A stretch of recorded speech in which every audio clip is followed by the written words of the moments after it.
Hi friends, ಇದು ಪಂಡ್ರಪುರದಲ್ಲಿರುವಂಥ ಚಂದ್ರಭಾಗಾ ನದಿಯ ದಡದಲ್ಲಿ ಇರುವ ವಿಷ್ಣುಪಾದ ದೇವಸ್ಥಾನ. ನಾವೆಲ್ಲರೂ ಸೇರಿ ಒಂದು ದೋಣಿ ವಿಹಾರ ಹೋಗ್ತಾ ಇದ್ದೇವೆ.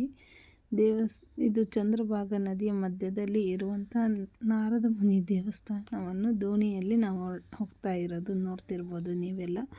ಇಷ್ಟು ಫ್ಯಾಮಿಲಿ ಸಮೇತವಾಗಿ ಹೋಗ್ತಾ ಇದ್ದೀವಿ. ಈ ದೇವಸ್ಥಾನ ಬೇಸಿಗೆಯಲ್ಲಿ ಮಾತ್ರ ಕಾಣೋದು, ಯಾಕಂದರೆ ಇದು ಮಳೆಗಾಲದಲ್ಲಿ ಸಂಪೂರ್ಣ ನೀರಿನಿಂದ ದೇವಸ್ಥಾನವು ಮುಚ್ಚಿ ಹೋಗಿರುತ್ತದೆ. ನೋಡ್ತಿರ್ಬೋದು, ಇಲ್ಲೆಲ್ಲ ಚೆನ್ನಾಗಿ ವಿಡಿಯೋ ಮಾಡ್ಕೋತಾ ಇದ್ದೇವೆ. ಒಂದು ನೋಡಲಿ ಅಂತ ಒಂದು ನೋಟವಾಗಿ, ದೋಣಿ ವಿಹಾರದ ಒಂದು ನೋಟವಾಗಿರುತ್ತೆ. ತುಂಬ ಚೆನ್ನಾಗಿದೆ ಇದು. ಹಾಯ್ ಫ್ರೆಂಡ್ಸ್, ಇದು ಪಂಡ್ರಪುರದಲ್ಲಿರುವಂಥ ಚಂದ್ರಭಾಗಾ ನದಿಯ ದಡದಲ್ಲಿ ಇರುವ ವಿಷ್ಣುಪಾದ ದೇವಸ್ಥಾನ. ನಾವೆಲ್ಲರೂ ಸೇರಿ ಒಂದು ದೋಣಿ ವಿಹಾರ ಹೋಗ್ತಾ ಇದ್ದೇವೆ. ಇದು ಚಂದ್ರಭಾಗಾ ನದಿಯ ಮಧ್ಯದಲ್ಲಿ ಇರುವಂಥ ನಾರದ ಮುನಿ ದೇವಸ್ಥಾನವನ್ನು ದೋಣಿಯಲ್ಲಿ ನಾವು ಹೋಗ್ತಾ ಇರೋದು ನೋಡ್ತಿರ್ಬೋದು ನೀವೆಲ್ಲ. ಇಷ್ಟು ಫ್ಯಾಮಿಲಿ ಸಮೇತವಾಗಿ ಹೋಗ್ತಾ ಇದ್ದೀವಿ.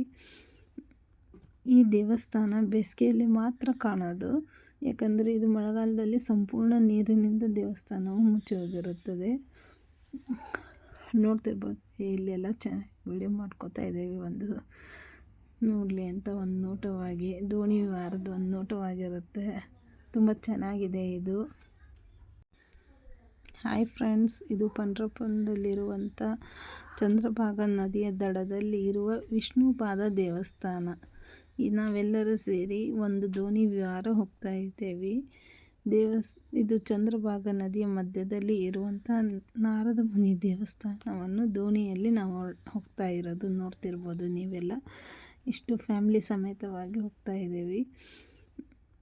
ಈ ದೇವಸ್ಥಾನ ಬೇಸಿಗೆಯಲ್ಲಿ ಮಾತ್ರ ಕಾಣೋದು, ಯಾಕಂದರೆ ಇದು ಮಳೆಗಾಲದಲ್ಲಿ ಸಂಪೂರ್ಣ ನೀರಿನಿಂದ ದೇವಸ್ಥಾನವು ಮುಚ್ಚಿ ಹೋಗಿರುತ್ತದೆ. ನೋಡ್ತಿರ್ಬೋದು, ಇಲ್ಲೆಲ್ಲ ಚೆನ್ನಾಗಿ ವಿಡಿಯೋ ಮಾಡ್ಕೋತಾ ಇದ್ದೇವೆ. ಒಂದು ನೋಡಲಿ ಅಂತ ಒಂದು ನೋಟವಾಗಿ, ದೋಣಿ ವಿಹಾರದ ಒಂದು ನೋಟವಾಗಿರುತ್ತೆ. ತುಂಬ ಚೆನ್ನಾಗಿದೆ ಇದು. ಹಾಯ್ ಫ್ರೆಂಡ್ಸ್, ಇದು ಪಂಡ್ರಪುರದಲ್ಲಿರುವಂಥ ಚಂದ್ರಭಾಗಾ ನದಿಯ ದಡದಲ್ಲಿ ಇರುವ ವಿಷ್ಣುಪಾದ ದೇವಸ್ಥಾನ. ನಾವೆಲ್ಲರೂ ಸೇರಿ ಒಂದು ದೋಣಿ ವಿಹಾರ ಹೋಗ್ತಾ ಇದ್ದೇವೆ. ಇದು ಚಂದ್ರಭಾಗಾ ನದಿಯ ಮಧ್ಯದಲ್ಲಿ ಇರುವಂಥ ನಾರದ ಮುನಿ ದೇವಸ್ಥಾನವನ್ನು ದೋಣಿಯಲ್ಲಿ ನಾವು ಹೋಗ್ತಾ ಇರೋದು ನೋಡ್ತಿರ್ಬೋದು ನೀವೆಲ್ಲ. ಇಷ್ಟು ಫ್ಯಾಮಿಲಿ ಸಮೇತವಾಗಿ ಹೋಗ್ತಾ ಇದ್ದೀವಿ. ಈ ದೇವಸ್ಥಾನ ಬೇಸಿಗೆಯಲ್ಲಿ ಮಾತ್ರ ಕಾಣೋದು, ಯಾಕಂದರೆ ಇದು ಮಳೆಗಾಲದಲ್ಲಿ ಸಂಪೂರ್ಣ ನೀರಿನಿಂದ ದೇವಸ್ಥಾನವು ಮುಚ್ಚಿ ಹೋಗಿರುತ್ತದೆ. ನೋಡ್ತಿರ್ಬೋದು.